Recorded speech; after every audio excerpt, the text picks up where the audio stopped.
السلام علیکم دوستو، سائل الدین نے مفتی تقی عثمانی صاحب پر بڑے الزامات لگائے، جس کا جواب مفتی طارق مسعود صاحب نے دیا۔ وہ کیا الزامات تھے جن کا ان سے سوال بھی پوچھا گیا سود کے حوالے سے اور اسلامی شرعی بینک کے حوالے سے، کیا یہ ٹھیک ہوتے ہیں یا پھر دوسرے بینکوں کی طرح ہوتے ہیں؟ تو آئیے سنتے ہیں مفتی صاحب کا یہ والا بیان۔ یعنی کسی نے سوال کیا کہ ساحل ادیم نے حضرت مفتی تقی صاحب پر اتنا سخت طنز کیا ہے اور دوسری طرف مولانا تاج مل صاحب ساحل ادیم کو اتنی عزت دے رہے ہیں کہ اپنے ممبر پہ اس کا بیان رکھوا رہے ہیں۔ دیکھو، مولانا تاج مل صاحب کی باتیں مولانا تاج مل صاحب سے پوچھو، صحیح ہے نا؟ انہوں نے بیان رکھوایا نہیں رکھوایا، کیوں رکھوایا، کیا پلایا کیا کھلایا، بالکل ایسے ہی تو وہ تو ان سے پوچھو۔ باقی جہاں تک ساحل ادیم کا وہ کلپ کل میری نظر سے بھی گزرا ہے، جس میں میرے خیال ہے سامنے قیصر راجہ صاحب تھے نا، قیصر احمد راجہ صاحب کے ساتھ ڈیبیٹ کے دوران ساحل ادیم صاحب نے کہا ہے کہ مفتی تقی عثمانی صاحب نے سود کو حلال کر دیا۔ تو ساحل ادیم صاحب کا ایک تو انداز بیان بہت متکبرانہ تھا۔ ربا پہ جتنا دھوکہ تقی عثمانی صاحب کو دیا گیا، جس نے بھی وہ پارٹی بنا کے ان کو پریزنٹیشن دی تھی، اور انہوں نے اسلامک بینکنگ کے نام پہ جو ادم مچایا ہے، یہ مولوی کی پرفارمنس نظر آئی ہے آپ کو؟ ڈکلیئرڈ فرنٹ مین ہے نا، آپ تو ڈکلیئرڈ فرنٹ مین ہی رہیں اور جواب دیں کہ آپ اسلامک بینکنگ کو صحیح مانتے ہیں جو تقی عثمانی صاحب نے کیا ہے۔ یس اینڈ نو کوسچن کیسر، تو کون سے مولوی کا فرنٹ مین ہے؟ آپ نے ان دو نمبروں کے فرنٹ مین بنا دیا، سود عام کر دیا۔ سو آپ سود کے بنائے ہوئے سسٹم کے فرنٹ مین ہیں اس وقت۔ آپ کو ابھی میں نے کہا ہے نہیں سر، اسلامک بینکنگ سود کا دوسرا نام ہے کہ نہیں؟ دبئی اسلامک بینک نام لے لیتا ہوں، دبئی اسلامک بینک کا فتویٰ ہے، ٹھیک ہے؟ میزان بینک پہ تقی عثمانی صاحب کا فتویٰ ہے، کام وہی ہو رہا ہے، نام بدلا ہوا ہے۔ اب چونکہ میں مفتی نہیں تو آپ نہیں کہہ سکتے، تو آپ فرنٹ مین کیوں کہتے ہیں اپنے آپ کو سر؟ باقی ساحل ادیم صاحب کی بات کا جواب یہ ہے کہ ساحل ادیم صاحب، آپ دیکھو، میں چاہتا ہوں کہ یہ مذہبی اسکالر میڈیا پہ لڑے نہیں آپس میں، لوگوں میں میسج نہ جائے کہ مفتی صاحب ساحل ادیم کو جواب دے رہے ہیں، ساحل ادیم مفتی صاحب کو جواب، یہ اچھا امیج نہیں جاتا۔ لیکن آپ بھی تو اپنی زبان کنٹرول کرو نا، آپ کے علم کی حیثیت کیا ہے مفتی تقی صاحب کے مقابلے میں؟ تو آپ نے اتنا طنزیہ لب و لہجے میں بول دیا کہ انہوں نے سود کو حلال کر دیا اور یہ کر دیا اور وہ کر دیا ہے۔ آپ سود کی ڈیفینیشن بتاؤ، سود ہے کیا؟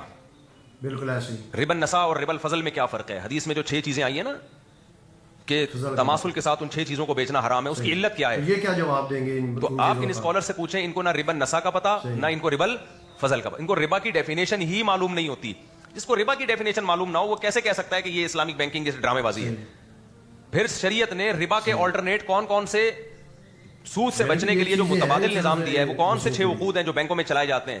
بینکوں میں 6 عقود چلتے ہیں: مضاربہ، مشارکہ، مرابحہ، اجارہ، استثناء، سلم۔ آپ کسی ایک عقد کی ڈیفینیشن بیان کر دو، نہ آپ کو مرابحہ کا پتا، نہ اجارے کا پتا، نہ اجارے کے احکام پتا، نہ آپ کو استثناء کا پتا، استثناء کسے کہتے ہیں، نہ آپ کو سلم کا پتا، نہ آپ کو مضاربہ کا پتا، نہ آپ کو مشارکہ کا پتا۔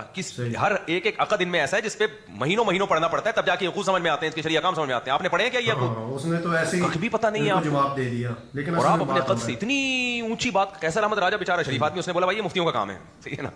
میں نہیں کہہ رہا ساحل ادیم شریف آدمی نہیں ہے، لیکن آپ اپنی حیثیت سے آگے جانے کی کوشش بالکل ایسے مت کرو۔ اس لیے میں ساحل ادیم کو سننے والوں کو کہتا ہوں کہ ساحل ادیم صاحب جو ایک تو مسائل نہیں پوچھیں ان لوگوں سے، ان کو نہیں پتا ہوتے مسائل، بڑا ہی نہیں ہے، فقہ آسان چیز تھوڑی ہے، ٹھیک ٹھاک اس میں کھوپڑی سر، اور خاص طور پہ بینکنگ کے مسائل پڑھنے میں تو آدمی کا پسینہ نکل جاتا ہے، اور پھر بھی جو غبی لوگ ہوتے ہیں ان کی سمجھ میں پھر بھی نہیں آتا، اس کے لیے ایک الگ سے ذہانت فراست بھی چاہیے۔ تو اس سے پتہ چلتا ہے کہ ربا اور شبہ ربا ہے بھی یا نہیں ہے، ربا کیا ہے، حلال کیا ہے، دونوں میں فرق اس لکیر سے پتہ چلتا ہے۔ جی ناظرین، تو آپ کے پاس یہ نالج بھی نہیں ہے، دوسرا بات آپ اتنی بڑی ہائی لیول کی، اتنے بڑے عالم کے بارے میں اتنے طنزی الگ لہجے میں آپ بات کر رہے ہو۔ الزامات لگائے اور عجیب و غریب ان کا لہجہ تھا کہ ان کے فتوے ہوتے ہیں جو سود پر ہوتے ہیں وہ ٹھیک نہیں ہوتے، جو اسلامک شرعی بینک ہے اس کی حیثیت کیا ہوتی ہے، یا پھر مطلب کہ یہ جو بینکنگ کا نظام ہے یہ اس کے ساتھ ملتا جلتا ہے جو باقی عام بینک ہوتے ہیں۔ لیکن اس طرح کی باتیں جو ہے مفتی صاحب نے فرمایا ان کو نہیں کرنی چاہیے، کیونکہ اس میں بہت ساری چیزیں ہوتی ہیں، 5-6 چیزیں انہوں نے بتائی، کیونکہ یہ مفتیوں کا کام ہوتا ہے ساری چیزوں کو دیکھنا، حلال حرام کو۔ لیکن ساحل الدین صاحب کا ان چیزوں کے بارے میں کوئی علم نہیں ہے، اس کے بارے میں پڑھنا بھی پڑتا ہے، تو لہٰذا ان کو چاہیے کہ اس سے ذرا دور رہیں۔ تو امید کرتا ہوں آپ کو یہ ویڈیو پسند آئی ہوگی۔